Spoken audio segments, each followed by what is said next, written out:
Kenaikan retribusi tarif parkir tuai pro dan kontra.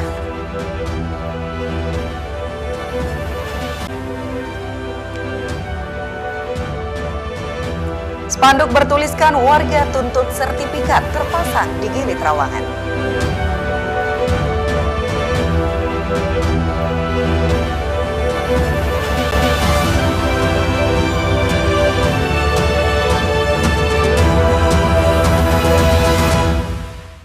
Halo, apa kabar Anda pemirsa? Selain dua informasi tadi, ragam informasi menarik lainnya telah kami siapkan untuk Anda dalam iNews NTB hari ini. Bersama saya Korea Fiza, inilah iNews NTB selengkapnya.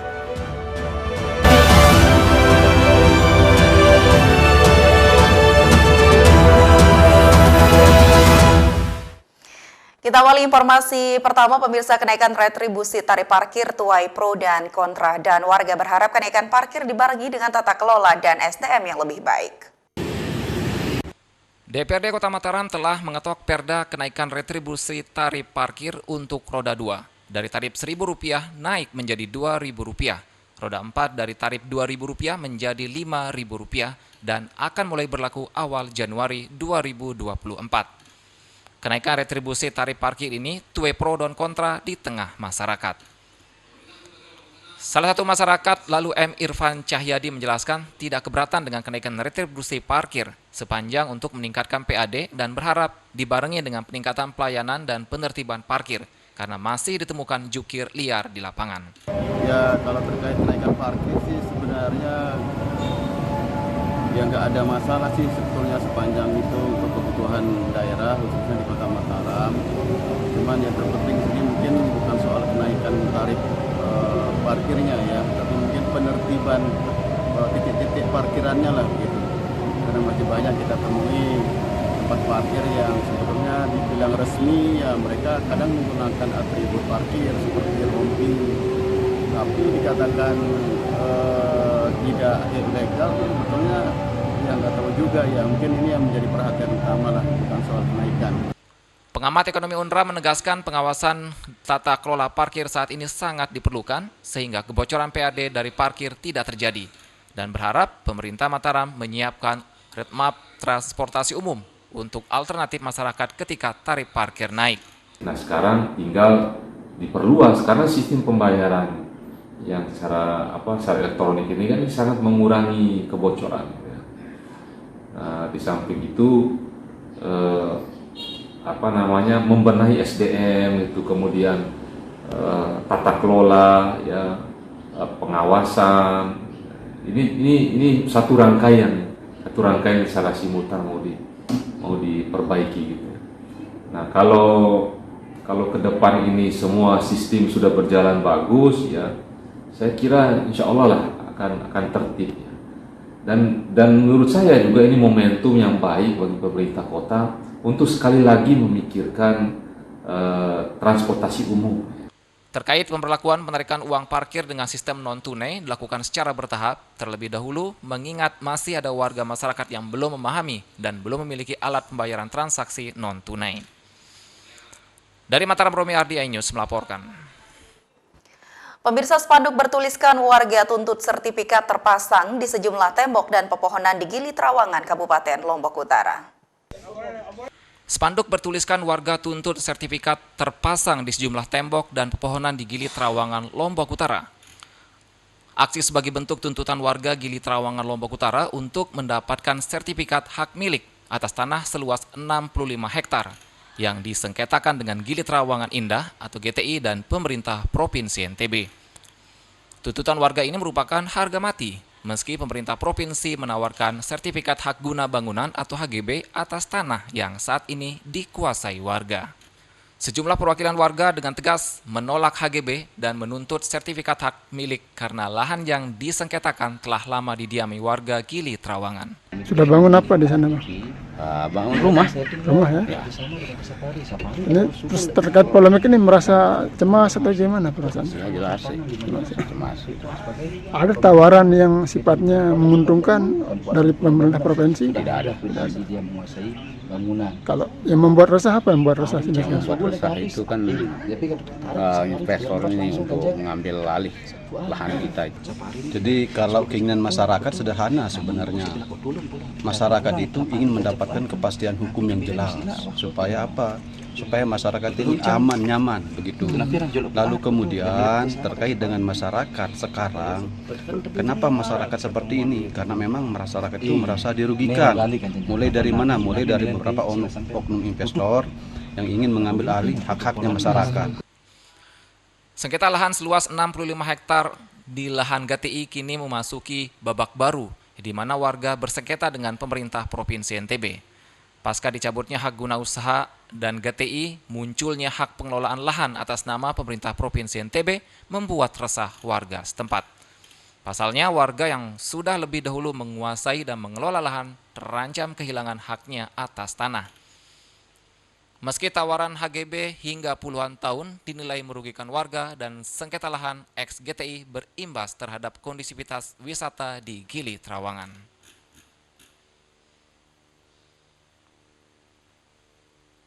Dari Lombok Utara, Hari Kasidi, iNews melaporkan.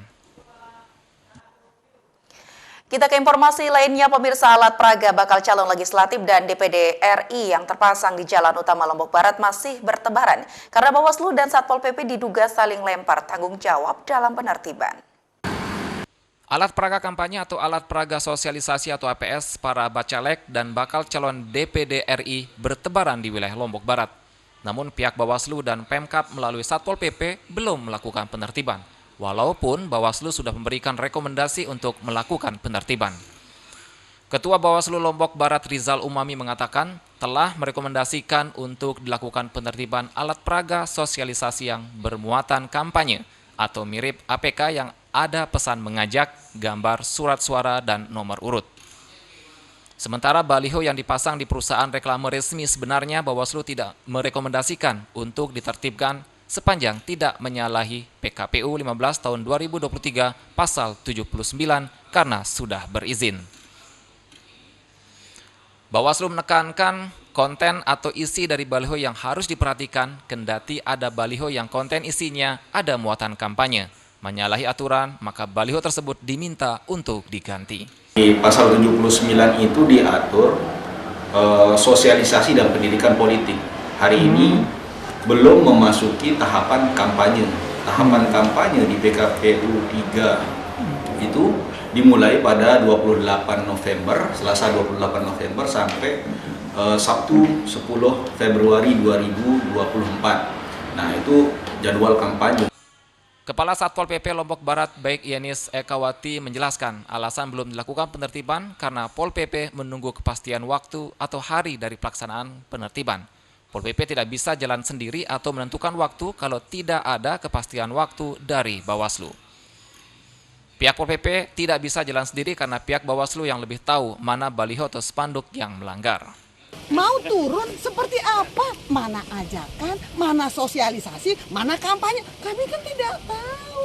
Berarti yang salah pada dasarnya Pol PP menunggu ya. Iya. Kapan diajak kami berkata. Yes. Sejauh ini Bawaslu maupun KPU belum menerima surat pemberitahuan dari partai politik terhadap pemasangan alat peraga sosialisasi tersebut. Sesuai PKPU 15 tahun 2023 pasal 59 tentang kampanye dan pemasangan APS Bacalek dan DPD RI sebatas sosialisasi diperbolehkan. Namun harus ada pemberitahuan surat resmi ke KPU dan Bawaslu. Dari Lombok Barat, Muzakir, iNews melaporkan.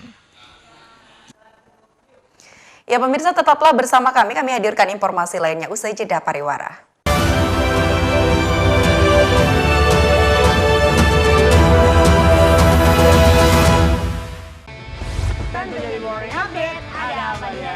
Hadir menemani pagi Anda dengan sajian informasi unik dan menarik. Walabi hutan yang merupakan hewan asli Papua Nugini. Dari Jepang disebut sebagai kare raisu. Menghadirkan bintang tamu yang menginspirasi. Campuran apa ini? Ini lemon. Oh lemon, iya. Kita peras. Itu harus dipotongin dengan dekat bagian mata. Kalau Morning Update, Senin sampai Jumat pukul 7 pagi di iNews. Menyoroti kecurangan. PTS ini bukan soal korupsi. Itu ditemukan, itu fakta yang ditemukan di lapangan. Menyuarakan keadilan. Melarikan diri melalui sungai. Wilayah tidak tersentuh oleh negara. Laporan mendalam dan eksklusif. saya akan tunjukkan kepada Anda. Mario Dandi, rebutan perempuan, gimana Ken? AB Plus setiap minggu pukul 8 pagi di iNews.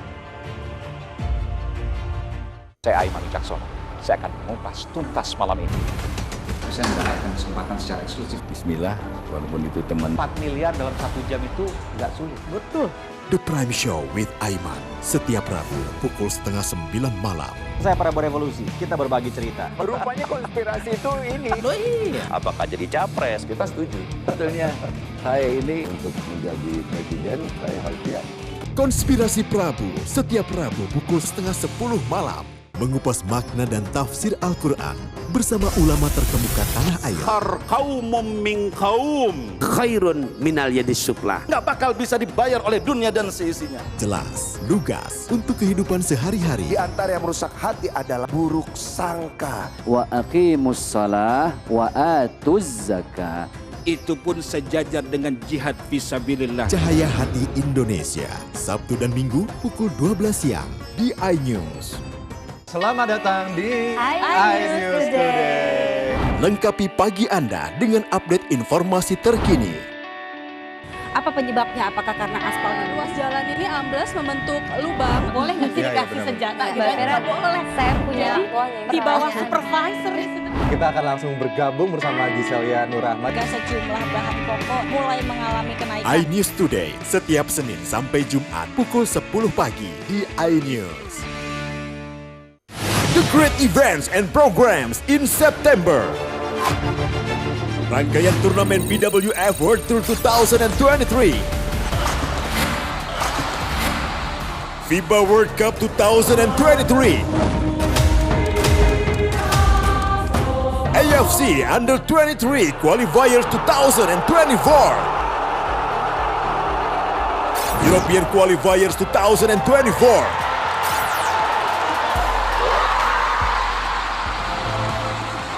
Asian Games Hangzhou 2023. Anugerah Komedi Indonesia 2023. New programs terekam. Dapur Masih. The great events and programs in September. Exclusive on iNews. Enak, bikin mata kita melek. Dan rasanya mantap. Temani weekendmu bersama program kuliner spesial. Kalaparan, eksplor gokil wisata kuliner. Hidden gem. Tempat makan yang jarang terekspos. Food Diary, mengupas sejarah kuliner dan viral. Ini enak banget. Saksikan kuliner spesial weekend, Sabtu dan Minggu, pukul 10 pagi di iNews.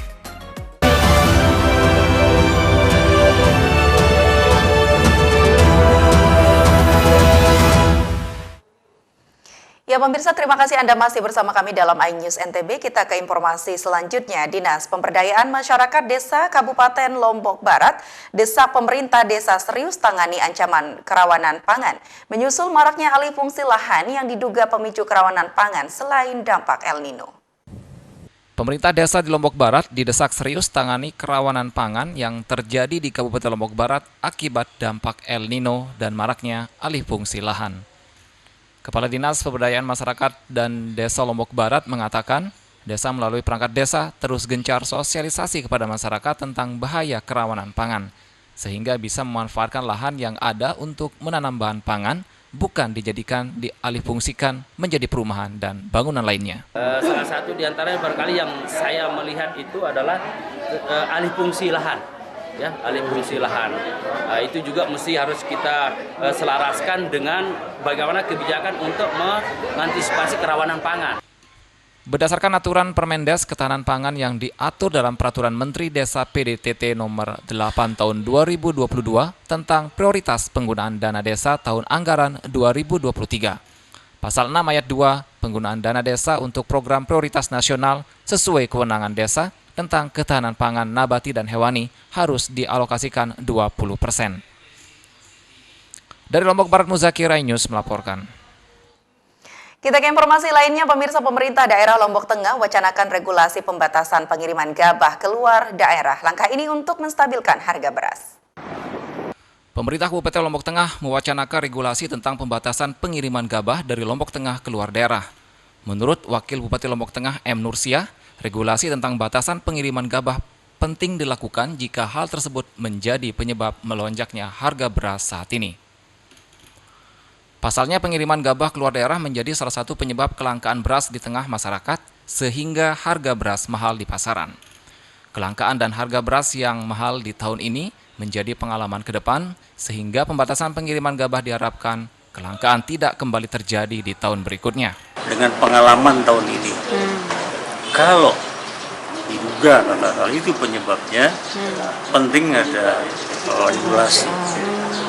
regulasi yang mengadvokasi petani kita, pertanian kita gitu. Jadi penting ada advokasi dalam bentuk peraturan bupati minimal. Sementara itu, untuk mempertahankan kestabilan perekonomian masyarakat di tengah mahalnya harga beras, pemerintah daerah mendistribusikan bantuan beras ke keluarga penerima manfaat atau KPM dengan jumlah 1.425 di 12 kecamatan.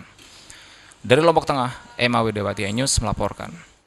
Sementara itu, pemirsa, lebih dari 1,4 ton beras disalurkan Pemkab Lombok Tengah ke keluarga penerima manfaat di 12 kecamatan. Penyaluran bantuan ini untuk ringankan beban masyarakat di tengah tingginya harga beras.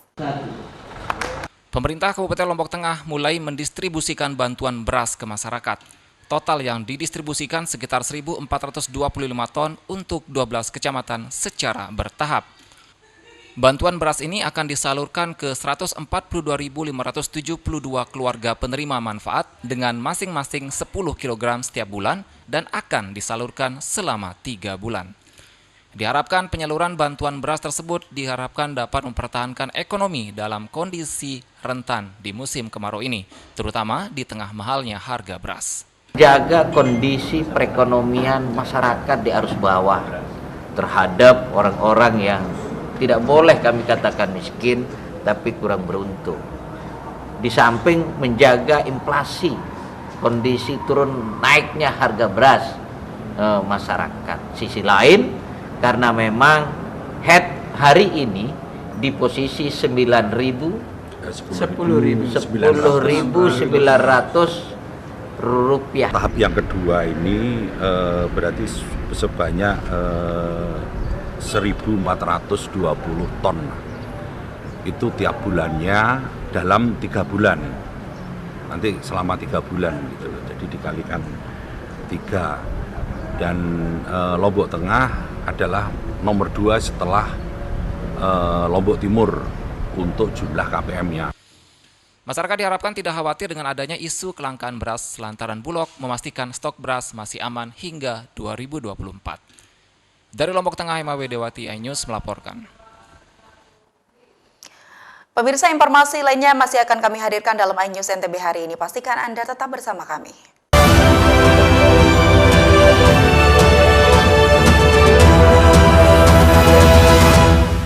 Saya Aiman Wicaksono. Saya akan mengupas tuntas malam ini. Saya mendapatkan kesempatan secara eksklusif. Bismillah, walaupun itu teman. 4 miliar dalam 1 jam itu nggak sulit. Betul. The Prime Show with Aiman, setiap Rabu pukul 8:30 malam. Saya Prabowo Revolusi, kita berbagi cerita. Rupanya konspirasi itu ini. Oh iya. Apakah jadi capres? Kita setuju. Sebetulnya saya ini untuk menjadi presiden, saya harus siap. Konspirasi Prabu, setiap Rabu pukul 9:30 malam. Menyoroti kecurangan. PTS ini bukan soal korupsi. Itu ditemukan, itu fakta yang ditemukan di lapangan. Menyuarakan keadilan. Melarikan diri melalui sungai. Wilayah tidak tersentuh oleh negara. Laporan mendalam dan eksklusif. Saya akan tunjukkan kepada Anda. Mario Dandi, rebutan perempuan. Gimana, Ken? AB Plus setiap Minggu pukul 8 pagi di iNews. Hai, namaku Grini. Grini mau ajak teman-teman untuk menjaga bumi kita tercinta dari kerusakan.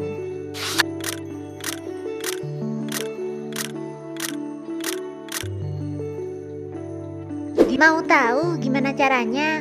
Yuk, hemat energi teman-teman.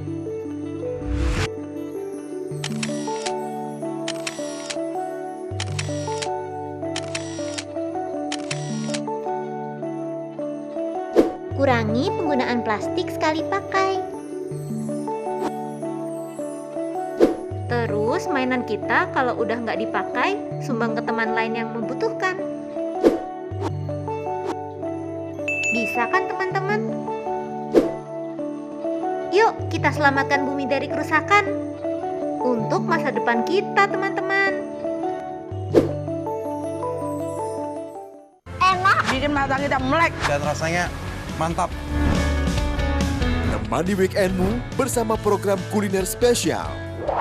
Kalaparan, eksplor gokil wisata kuliner. Hidden gem. Tempat makan yang jarang terekspos. Food Diary, mengupas sejarah kuliner dan viral. Ini enak banget. Saksikan kuliner spesial weekend, Sabtu dan Minggu, pukul 10 pagi di iNews.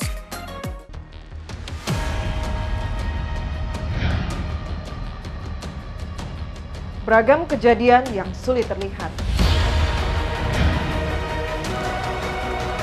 Mengulas detik-detik kecelakaan, aksi kejahatan, serta momen lucu warga plus 62. Saksikan terekam bersama saya Brigadir Marcelina hanya di iNews.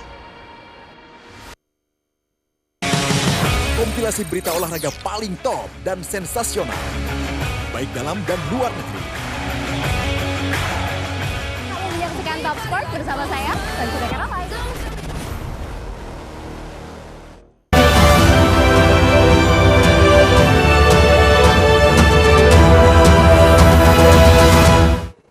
Anda masih bersama kami dalam iNews NTB. Kita ke informasi selanjutnya. BKKBN RI soroti tingginya prevalensi stunting Nusa Tenggara Barat karena progres penurunan angka stunting di Provinsi Nusa Tenggara Barat belum masif. Berdasarkan input data elektronik pencatatan dan pelaporan gizi berbasis masyarakat BKKBN RI, angka stunting di Provinsi NTB terus beranjak turun, namun prevalensi masih tinggi. Misalnya pada tahun 2019, angka stunting sebesar 25,5% turun menjadi 23,3%. Tahun 2020 turun menjadi 19,2% di tahun 2021 dan progresnya makin bagus di tahun 2022 dengan persentase sebesar 16,8%. Sementara di tahun 2023 hingga bulan ini, angka stunting turun menjadi 14,76%, dengan input data mencapai 97% lebih. Dengan demikian, Pemprov NTB optimis persentase stunting di daerah ini menjadi 14% di tahun 2024 seperti target nasional. Dari seluruh provinsi se-Indonesia, Provinsi NTB yang konsisten betul melakukan pencatatan elektronik, pencatatan dan pelaporan gizi berbasis masyarakat atau EPPGBM 100%. Saat ini, data yang dirilis pemerintah pusat dari survei SSGI sehingga ada perbedaan data EPPGM yang berasal dari by name by address tersebut. Kalau stunting itu murni pendek itu karena memang aspek gizi yang tidak terpenuhi dengan baik. Dua, pola pengaturan kelahiran. Kalau seorang ibu pada saat hamil usianya terlalu muda, ya pengaruh tadi kawin muda ya, kemudian terlalu tua, terlalu sering hamil dan terlalu dekat jarak kehamilannya itu juga salah satu faktor untuk stunting. Sebenarnya Kementerian Kesehatan ingin merilis angka stunting berdasarkan EPPGM, namun sayangnya tak semua wilayah di Indonesia melakukan pendataan berdasarkan basis data tersebut. Dari Lombok Barat, Muzakir iNews melaporkan. Pemirsa, penjabat Gubernur Nusa Tenggara Barat Lalu Gita Aryadi menekankan kepada seluruh kepala OPD bahwa dirinya tidak membutuhkan pujian yang berlebihan. Penjabat Gubernur NTB Lalu Gita Aryadi menekankan kepada seluruh kepala OPD bahwa dirinya tidak membutuhkan pujian yang berlebihan. Dalam pelaksanaan rapat perdananya, penjabat Gubernur NTB Lalu Gita Aryadi juga menumpahkan kekecewaannya lantaran ada pihak yang tidak mendukungnya memperjuangkan kemajuan NTB sebagai penjabat Gubernur NTB. Ada yang menyebut-nyebut saya akan bersikap feodalistik, minta cium tangan dan lain sebagainya. Tidak. Maaf, saya tidak butuh puja-puji dan sanjungan-sanjungan yang berlebihan. Lakukan itu dalam hubungan kita yang biasa-biasa saja. Dalam rakor tersebut, Kepala BKD Muhammad Nasir ditunjuk sebagai PLH Sekda NTB sementara. Saat dipastikan siapa yang akan menduduki kursi Sekda NTB, Nasir menyebut hal tersebut masih rahasia. Tetapi yang jelas telah ada satu nama yang akan diserahkan ke Kemendagri. Kalau ini kan hanya menjalankan wakil-wakil aja, mewakili.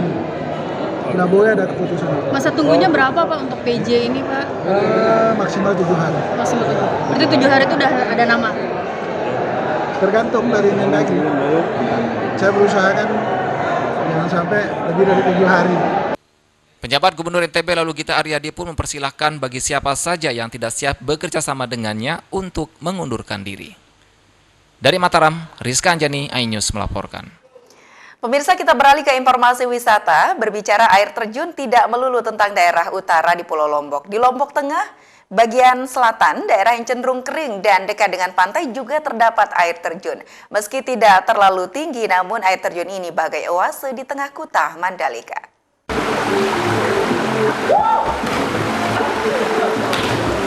Mendengar kata Mandalika, sebagian dari kita pasti mengingat sirkuit MotoGP yang tengah dibangun atau paling tidak terngiang akan pantainya yang super mewah dan mendunia. Sebut saja sederet pantai nan cantik mulai dari Pantai Kuta, Pantai Seger, Tanjung Aan, maupun Pantai Selong Belanak. Tapi tahukah kalian jika kawasan ekonomi khusus ini memiliki destinasi wisata berupa air terjun? Tidak ada yang menyangka jika kawasan yang cenderung kering dan tekstur tanahnya tanah liat ini terdapat air terjun yang begitu cantik. Terletak di pedalaman hutan di bawah perbukitan, masuk kawasan Dusun Merendeng, Desa Kuta, Kecamatan Pujut, Kabupaten Lombok Tengah. Tiu Merendeng begitu halayak menyebut air terjun ini. Untuk sampai ke air terjun, pengunjung cukup masuk dari Desa Kuta, sampai parkir kendaraan untuk melanjutkan perjalanan dengan menelusuri jalan setapak, serta menelusuri sungai kecil.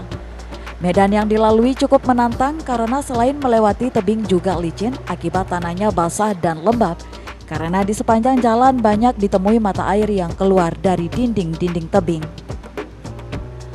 Kurang dari 7 menit berjibaku dengan batu-batu kali yang licin, dari kejauhan tampak derai air terjun yang jatuh membentuk bulir melalui sebuah batu dan membentuk kolam yang cukup luas. Keunikan lainnya adalah warna kolam airnya hijau toska, sehingga sangat cantik ketika terkena sinar matahari. Sekilas air terjun ini mirip dengan air terjun Kalela yang ada di Sumbawa, tapi versi mininya. Tiu Merendeng memiliki ketinggian 3 meter dan memiliki kedalaman kolam lebih dari 2 meter. Aktivitas yang bisa dilakukan selain mandi dan berenang, pengunjung bahkan mencoba jumping dari atas air terjun. Hai, jadi hari ini kita lagi ada di air terjun, tepatnya berada di Kuta Mandalika, Lombok Tengah. Tumben banget nih ada air terjun di area Kuta Mandalika, biasanya itu pantai semua kan. Sekarang ada air terjun, namanya air terjun Tiu Merendeng. Jadi buat teman-teman yang pengen nikmatin pantai sekaligus air terjun, bisa banget tuh datang ke area Kuta Mandalika, tepatnya di Lombok Tengah. Air terjun Tiu Merendeng untuk saat ini memang belum dikelola secara baik. Parkir saja kendaraan harus dititip di rumah warga dengan hanya memberi uang jasa seikhlasnya. Tidak ada tiket masuk serta akses ke air terjun masih berupa jalan tanah. Setidaknya keberadaan air terjun ini bagai oase bagi daerah Kuta Lombok Tengah yang tidak memiliki destinasi berupa air terjun. Dari Lombok Tengah, Herkiandi, iNews melaporkan. Ya, pemirsa, informasi wisata tadi mengakhiri rangkaian iNews NTB hari ini. Saya Kori Hafiza, terima kasih atas kebersamaan Anda. Wassalamualaikum warahmatullahi wabarakatuh.